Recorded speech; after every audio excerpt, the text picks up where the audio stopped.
Guys, this is Aditya Joshi. Welcome back to our channel. मैं तुम्हें बताता हूँ फिजिक्स में गारंटीड 150 मार्क्स का पेपर कहाँ से आएगा। ठीक है, in this video I will give you one sample of the kind of videos that we have prepared for you. मतलब मैं तुम्हारे लिए एक सीरीज लेके आया हूँ भाई। अगर ये सीरीज तुमने कंप्लीट कर ली, 150 प्लस इन फिजिक्स, कहीं नहीं गए तुम्हारे, पूरा पेपर यहीं से आएगा। ठीक है, तो पहली वीडियो फिजिक्स की यहाँ पे तुम्हें दिख जाएगी। इसके बाद सारी वीडियोस हमारे दूसरे चैनल पे आएगी जिसका नाम है रोड टू एम्स। उस चैनल का लिंक नीचे डिस्क्रिप्शन में और पिंड कमेंट पे मिल जाएगा। जाओ, सब्सक्राइब करो, ज्वाइन करो जितनी जल्दी हो सके। इन सीरीज के बारे में तुम्हें बताता हूँ। इस सीरीज का नाम है पेपर लीक सीरीज। मैं तुम्हें या अगर तुम्हें याद है तो मैंने तुम्हें लिस्ट ऑफ टॉपिक्स बना के दी थी फिजिक्स और केमिस्ट्री की। बहुत बच्चों को दिक्कत आ रही थी कि भैया टॉपिक की लिस्ट आपने दे दी लेकिन इसको कवर कहाँ से करें।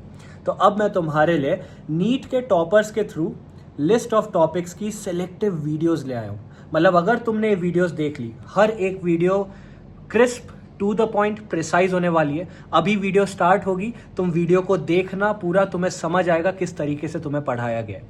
If you complete this, I promise you 150 plus in physics in NEET 2025 यहीं से आएगा। लास्ट का 1 मंथ बचा है, बहुत ज़्यादा टाइम हमारे पास है नहीं।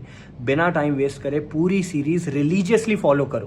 क्वेश्चन प्रैक्टिस कराई जाएगी, कॉन्सेप्ट क्लियर कराए जाएंगे, सब कुछ फ्री में ऑन यूट्यूब। पूरी थ्योरी कवर कराई जाएगी, कॉन्सेप्ट क्लियर कराए जाएंगे, एनसीईआरटी कवर कराई जाएगी, क्वेश्चन प्रैक्टिस कवर कराए जाएंगे, पीवाईक्यू कवर कराए जाएंगे, हैक्स तुम्हें सिखाए जाएंगे, सब हैंडमेड नोट्स के थ्रू। इसको फॉलो करो। 150 plus in physics, 150 plus in chemistry, guaranteed. Hello everyone, this is Harshi from Aditya Joshi team. This is going to be a series of videos in which I am going to be covering all the topics that are provided in the list of topics for NEET exam for physics. So I'm going to be taking all those topics and उसके साथ साथ हम उस topic के बारे में जितनी theory हो सकते हैं वो, और उसके सारे नीट के PYQs ट्राई करेंगे करने की, like maximum most of them, so that तुम्हें बिल्कुल ही कॉन्सेप्ट क्लैरिटी हो जाए इस पर्टिकुलर टॉपिक के around. And because these are the mostly asked topics in NEET exam, so you will be able to score at least 150 plus marks in NEET. That is our aim. Okay, let's begin with meter bridge. Metre bridge का basic definition हम देखें तो simplest form of Wheatstone bridge होता है ये. Now what is a Wheatstone bridge? अब Wheatstone bridge हम ऐसे करके बनाते हैं कि मतलब एक रेजिस्टेंस, 2 3 4 और इनके बीच में एक और रेजिस्टेंस होता है. तो अगर ये R1, हाँ, अगर R1/R3 R2/R4 के बराबर होता है ना, तो ये जो बीच का रेजिस्टेंस है यहाँ से कोई करंट पास ही नहीं करता. मतलब इसके इस और इस पॉइंट का पोटेंशियल, ये वाला पॉइंट और ये वाला पॉइंट का पोटेंशियल सेम हो जाता है, तो करंट वहाँ से पास नहीं होता है. तो ये रेजिस्टेंस मतलब किसी काम का नहीं होता है बीच में. तो हम इसे नॉर्मली एक सर्किट बना के सॉल्व कर लेते हैं जहाँ पे हम R1 R2 को सीरीज़ में लेते हैं, R3 R4 को सीरीज़ में लेते हैं, and this whole thing is in parallel.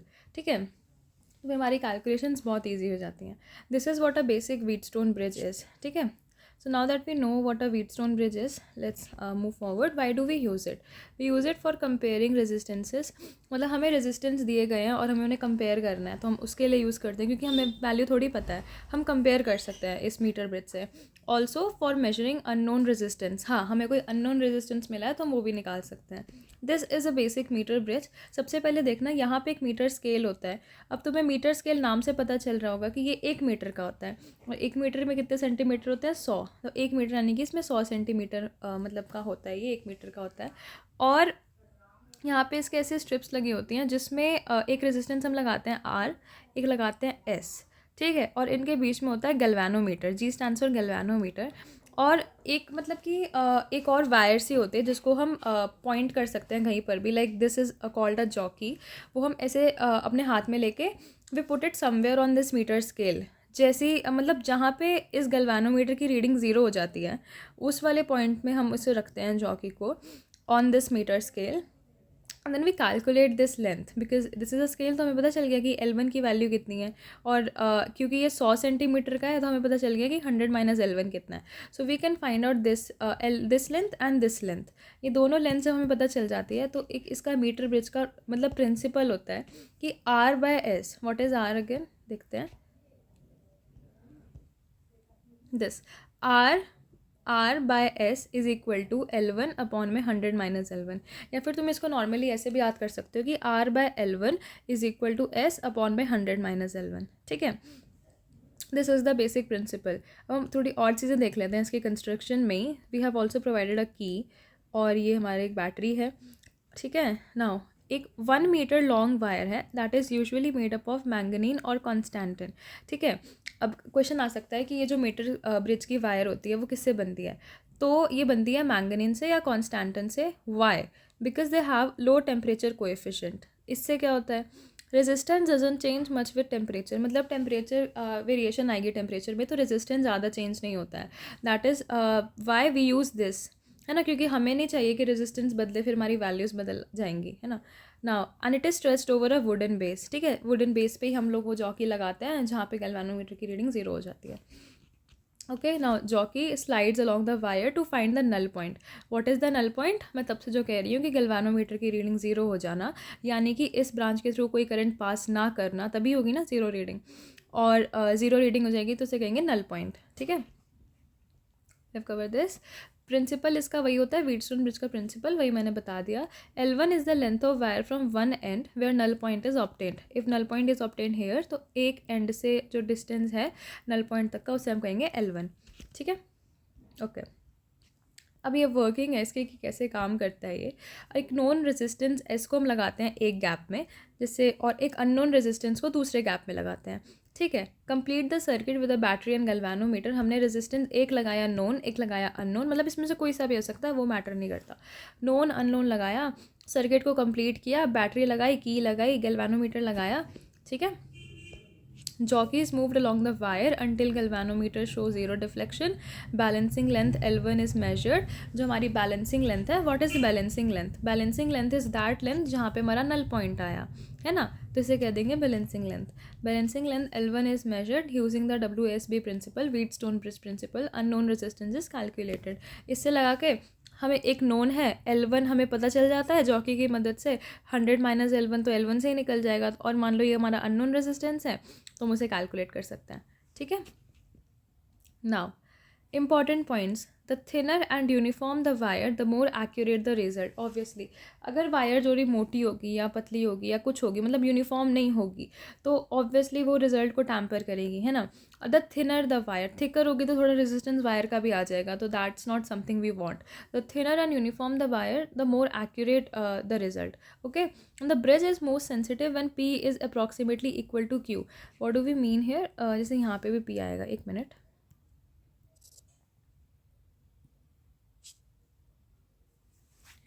here we are gonna have P, ठीक है, यहाँ पर भी, मतलब इट इज़, और it can also be R, but I have written everything in respect to P, इसलिए तो P/S, है ना। The bridge is most sensitive and P is approximately equal to Q। अगर इन्होंने P और Q बोला है इसको, जैसे ये P और ये Q, ठीक है, अगर ये दोनों और अप्रॉक्सीमेटली इक्वल होते हैं ना, तब हमारा जो वैल्यू आता है वो ज़्यादा एक्यूरेट आता है, ठीक है, और उसमें चांसेस कम होते हैं गलती होने के, ठीक है। इसको चेंज ही कर लेते हैं। when P is approximately equal to S, ठीक है। then meaning the null point is near the center। हाँ, okay, what does it mean? मतलब यार तुम ना इसको दिमाग से सोचो कि P/S का जो रेशियो है वो इस, और मतलब L1 और 100 माइनस L1 की लेंथ के बराबर है ना, L1 और 100 माइनस L1 के बराबर है ये रेशियो। अगर ये P और S इक्वल हो जाएंगे तो ये दोनों वैल्यूज़ P इक्वल हो जाएंगी, तो हमारा नल पॉइंट कहाँ आएगा? बिल्कुल ही सेंटर में आ जाएगा, 50-50 इधर, है ना। तो वही बात कह रहे हैं, ब्रिज इज़ मोस्ट सेंसिटिव, और तब ये ब्रिज मोस्ट सेंसिटिव होता है जब ये होता है और the null point is near the centre, ठीक है। अब हम इसके नीट के PYQs कर लेते हैं और कुछ क्वेश्चंस करते हैं। ओके, तो क्वेश्चन नंबर 1 देखते हैं। The given circuit shows a uniform straight wire AB एक पूरी वायर है और ये 40 सेंटीमीटर लेंथ की है, fixed at both ends. In order to get 0 reading in the galvanometer G, the free end of J is to be place from the end B at. मतलब कि ये J हम कहाँ लगाए ये पूछा है हमसे, और इस वाले एंड से बताना है। मतलब कि अगर हमें बोला जाए ना तो हम इस लेंथ को निकालना चाहते हैं, समझ में आ गया? ओके, और हमें टोटल लेंथ दी हुई है 40 सेंटीमीटर और बीच में 0 रीडिंग रखनी है, ठीक है। तो यही हम नॉर्मल फॉर्मूला लगाएंगे। देखो हमने ऐसे कैलकुलेशन करी है, we have to calculate 40 minus L in this case, ठीक है। एंड ये 40 कहाँ से आया? AB की लेंथ कितनी दे रखी है? 40, ठीक है, ओके। तो अब हम करते हैं calculate R1 by R A J. What does it mean? R1 by L1 is equal to R1 by L1 is equal to R2 by L2। इसको पढ़ो मत, यहाँ पे पढ़ते हैं। मतलब हम जो L1 लिखते हैं ना नीचे, वो दैट इज़ नॉट L1। हम व्हीटस्टोन ब्रिज प्रिंसिपल के हिसाब से चलें तो क्या होता है कि R की वैल्यू होती है रो L बाय ए, और हमारा रो और ए मोस्टली कॉमन होता है क्योंकि ए की वायर है, तो मटेरियल सेम है उसका, तो रो सेम हो जाता है, एरिया भी सेम है, that's why we take it uniform ना। तो ये भी सेम हो जाता है, तो रो और ए सेम होने के कारण सिर्फ एल में डिफरेंस होता है। तो वो फॉर्मूला क्या बन जाता है? R1 by L1। समझे? हमने ये लिखा, रो ए कट गया, रो ए कट गया, हमारा आया 8 by L, 8 by L is equal to 12 upon में 40 माइनस एल। ठीक है, वी सॉल्व दिस आउट, और हमारा जैसे ये कट गया, 4 2 जा 8, 4 या 12, 2 by L is equal to 3 by 40 minus L. We solve it, है ना, बहुत ईजिली मैंने इसको सॉल्व किया है, and you get the answer as L is equal to 60 centimetre. तो क्या हम 16 सेंटीमीटर मार्क कर दें answer? No, 16 centimetre is not the answer. देखो ध्यान से, हमने एल ए एंड से लिया था, हमसे क्वेश्चन में पूछा है फ्रॉम द एंड बी, तो हमें 40 माइनस एल चाहिए। 40 minus L will be 24 centimetre, and that is the answer. Okay, I hope first question clear है। Then let's look the next question. In a metre bridge experiment the null point यहाँ पे है, is at a distance of 30 centimetre from A. यहाँ से 30 centimetre के distance पर है। If a resistance of 16 ohm is connected in parallel with resistance Y. इसके साथ ही मैंने एक रेजिस्टेंस और लगा दी है 16 ओम की पैरेलल में, तो नल पॉइंट आ रहा है 50 सेंटीमीटर में। मतलब एक्स और वाई की वैल्यू ऑलमोस्ट सेम हो गई है ना, ये हमने अभी पढ़ा था। तो वैल्यू ऑफ रेजिस्टेंस वाई, हमें वाई की वैल्यू निकालनी है। देखो पहले केस में क्या सीन है कि x by Y is equal to 30 upon में 70, है ना। x बाय वाई की वैल्यू आ गई 3/7। सेकेंड केस में क्या सीन है कि x अपॉन में, अब मैंने ये क्या लिखा है, देखो मैं करके बता देती हूँ यहाँ पे। जब सेकेंड केस में बोला है कि अ resistance of 16 ohm is connected in parallel with resistance y, मतलब कि एक रेजिस्टेंस y है और एक रेजिस्टेंस 16 है, और ये पैरेलल में है। पैरेलल में क्या हो जाता है, अगर दो चीज़ें होती है 16y अपॉन में 16 प्लस वाई, मतलब ये होता है ना 1/y प्लस 1/16। इसको सॉल्व करोगे तो ये आ जाएगा आंसर। ठीक है, मैंने यही लिखा है 16y अपॉन में 16 plus Y, and that will be equal to 50/50। क्यों 50/50? ये 50 सेंटीमीटर, तो इनकी वैल्यू आ गई 1, है ना। तो x by 16/y upon 16 plus Y is equal to 1। We divide 1/2, जैसे ये है ना, हम इसे डिवाइड कर देंगे तो ये x कट जाएगा, y कट जाएगा, और ये 3/7 रह जाएगा, है ना। तो ये आ जाएगा 16 अपॉन में 16 प्लस वाई, ये y है, 16 plus Y is equal to 3/7। We solve this out बहुत ही ईजिली, 16 मल्टीप्लाइड बाई 7 और ये करके, और हमारा आंसर आ जाता है y की वैल्यू 64/3 ओम। ठीक है, so that is our answer 64/3 ohm. ठीक है, hope you got it. Then हम क्वेश्चन नंबर 3 देखते हैं। A resistance wire connected in the left gap of a metre bridge, मतलब वो मैटर नहीं करता, आप किसी भी गैप में कनेक्ट करो। ठीक है, बोला है कि इसने लेफ्ट गैप में मीटर ब्रिज के, लेकिन this is our metre bridge का हम ऊपर वाला पार्ट, तो ये यहाँ पे हमारी रेजिस्टेंस वायर लगी है 10 ओम की। ठीक है, balances a resistance wire connected in the left gap of a meter bridge। वहाँ पे एक resistance wire है, and it balances a 10 ohm resistance in the right gap at a point which divides the bridge wire in the ratio 3:2। ये क्या कह रहे हैं, अगर हम इसका सर्किट बना के देखें तो मान लो कि एक रेजिस्टेंस वायर है, एक मिनट, देखो ऐसे बना लेते हैं नॉर्मल व्हीटस्टोन ब्रिज जैसा ही। A resistance wire, let's say इसकी वैल्यू L है, connected in the left gap of a meter bridge balances a 10 ohm resistance in the right gap which divides the bridge wire in the ratio 3:2। bridge wire का ratio 3, मतलब L1 की value 3, L2 की value 2। If the length of the resistance wire is 1.5 metre, और इसकी पूरी की length, मतलब ये तो हमें रेशियो पता है। ठीक है, what do I mean by ratio, कि इनकी मतलब L1 की वैल्यू 3 नहीं है, इट्स बेसिकली कि अगर L1 3 होगा तो L2 2 होगा, तो L1/L2 कितना हो जाएगा 3/2, ये मतलब है इसका, ठीक है। But these are not absolute values, this is just ratio, समझे। तो ये हो गया। If the length of the resistance wire is 1.5, लेकिन हमें एब्सोल्यूट लेंथ पता है कि 1.5 है, then the length of 1 ohm of the resistance wire will be. Very good question, बहुत अच्छा क्वेश्चन है ये। देखो हाँ, let's begin. R1/R2 will be equal to L1/L2। L1/L2 कितना है 3/2, और R1 हमने क्या मान लिया है R, और R2 क्या है 10। R/10 is equal to 3/2। We solve for R, we get the answer as 15 ohm, ठीक है। ये 15 ohm आ गया R की value. Length of resistance wire पूरी कितनी है 1.5 मीटर, तो length of 1 ohm of resistance wire कितना हो जाएगा। सिंपल यूनिटरी मेथड लगा दिया कि हमारी 15 ohm रेजिस्टेंस की वायर है और उसकी लेंथ हमें दी है कितनी, 1 मिनट, 15 ohm रेजिस्टेंस की वायर की लेंथ दी है 1.5 मीटर। तो 1 ohm रेजिस्टेंस के मतलब 1 ohm रेजिस्टेंस वायर होगी तो उसकी लेंथ कितनी हो जाएगी 0.1 metre, and 0.1 metre is 1 × 10⁻1 metre. Answer number 1। Okay, I hope you got it. Then हमारा नेक्स्ट क्वेश्चन है the metre bridge shown in a balance position. ये बहुत ही अच्छा क्वेश्चन है, 2019 का PYQ है, and this is a really good question.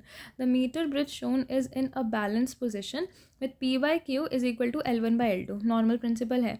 If we now interchange the position of the galvanometer and the cell, मतलब galvanometer की cell की जगह लगा दें और सेल को गैल्वेनोमीटर की जगह लगा दें, विल द ब्रिज वर्क, क्या ये मीटर ब्रिज जैसा ही काम करेगा। If yes, then what will be the balance condition. Okay, ये बताना है हमको। तो देखते हैं, metre bridge Wheatstone bridge same होता है, और हमें गिवन ही है क्वेश्चन में कि P/Q is equal to L1/L2, है ना। P/Q is equal to L1/L2 को हमने ऐसे लिख लिया। देन जब सेल एंड गैल्वेनोमीटर इंटरचेंज, मैंने ये बोला गैल्वेनोमीटर ऊपर लगा दिया और सेल इसकी जगह पे लगा दिया, ठीक है। अब हम क्या करते हैं कि यहाँ से मतलब करंट निकलेगा, करंट एक इस ब्रांच में जाएगा एक इस ब्रांच में जाएगा। Now resistance of branch A, B, D, इन सब में एक ही करंट जाएगा विच विल बी I1, और इधर जाएगा एक ही current which will be I2, है ना। तो इस ब्रांच की रेजिस्टेंस कितनी हो जाएगी P + R1, है ना, और इस ब्रांच की कितनी हो जाएगी Q + R2। ओके, तो रेजिस्टेंस इस ब्रांच की हम कहते हैं कि RB होगी और इस ब्रांच की कहते हैं कि RC होगी। तो RB की वैल्यू हो जाएगी QL1/L2 + KL1/Y। P की वैल्यू लिखी है हमने, P की वैल्यू क्या आ जाएगी यहाँ से QL1/L2, है ना। तो वही सब्स्टिट्यूट कर दी यहाँ से लेकर यहाँ पे QL1/L2 + KL1। R1 को हम क्या कह सकते हैं, R1 इज़ ρL/A, है ना, और ρ/A कांस्टेंट है तो हमने उसको कांस्टेंट लिख दिया। KL1, इस ब्रांच के रेजिस्टेंस को हम कह रहे हैं RC which will be equal to Q + R2। Q को Q लिखे रहने दो और R2 को क्या लिख दो KL2, ठीक है। 1 and 2, फ्रॉम 1 and 2 हमने RB की वैल्यू निकाली, it comes out to be L1/L2 RC, ठीक है। फिर हमने दोनों ब्रांचेस में करंट निकाला I1 and I2। Then finding the potential drop, मतलब देखो मेन चीज़ क्या है ना, मतलब इसका बहुत ही सिंपल सा कॉन्सेप्ट है कि ये गैल्वेनोमीटर किस किस पॉइंट के बीच है, पॉइंट B और पॉइंट C के बीच, है ना। अगर पॉइंट B और C की पोटेंशियल सेम होगा, मतलब सेम होगी, अगर VB is equal to VC, then अगर पोटेंशियल सेम है तो ये वाली एकदम नल एक ही वायर हो जाएगी और यहाँ से कोई करंट पास नहीं करेगा, कोई करंट पास नहीं करेगा। तो that is what happens in our metre bridge ना, सॉरी, या व्हीटस्टोन ब्रिज में यही होता है कि जहाँ पे गैल्वेनोमीटर लगा होता है वहाँ से कोई करंट पास नहीं करता, तो हम उसे काउंट नहीं करते हैं एज अ डिफरेंट वायर और हम इसको सॉल्व कर लेते हैं बस नॉर्मली, है ना।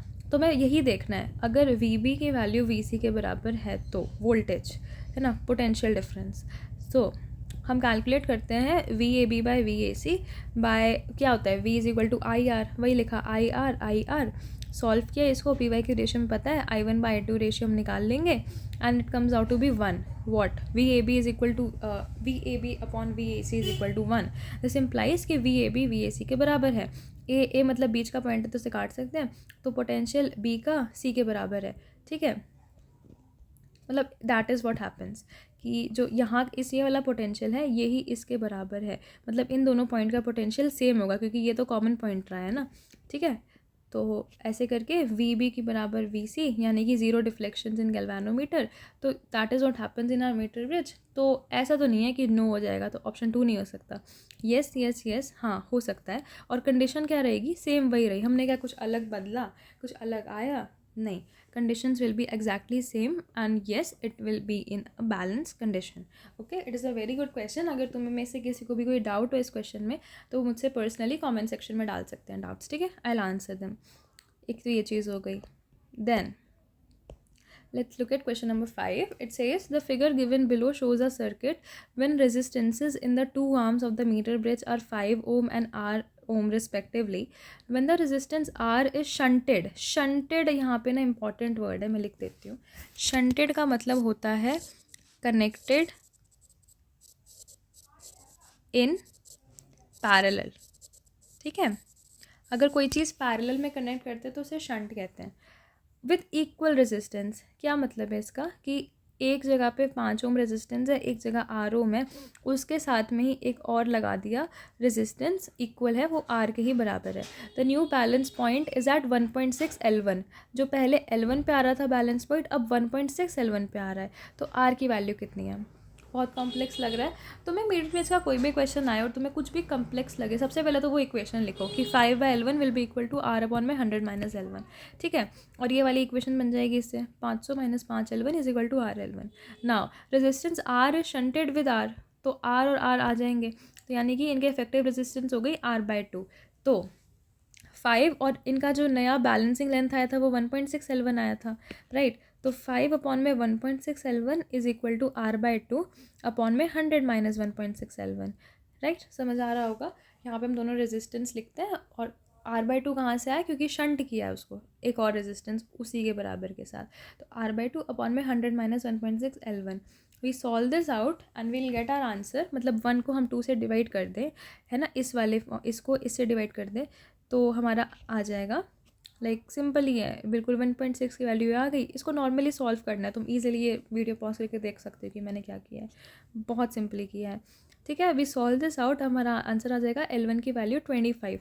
Do we have to calculate L1 in the question? Let's see. No, हमें निकालनी है रेजिस्टेंस R, समझे? तो R कैसे निकालेंगे? इसमें L1 की वैल्यू सब्स्टिट्यूट करके 500 minus 5 times L1 is equal to RL1। तो हमारी L1 की वैल्यू आ गई 25। We will substitute it in this and get our answer as R is equal to 15 ohm, ठीक है? This is all for metre bridge. हमने इसमें 5 questions किए हैं। These are the major PYQ that are asked from this unit. एक ही मतलब question है जो कि बार बार तुम्हें लग रहा है एक ही फॉर्मूला जो बार बार रिपीट हो रहा है, and this is this one, है ना? हर जगह ये फॉर्मूला चेप देना, तुम्हारा आंसर आ जाएगा। थोड़ा बहुत अपना दिमाग लगा के भी करना है, and I hope this covers almost all the varieties that are asked in the NEET exam. If you want more questions on this series या फिर तुम्हें और कोई doubts है particularly, you can ask me out, okay, in the comment section. All the very best.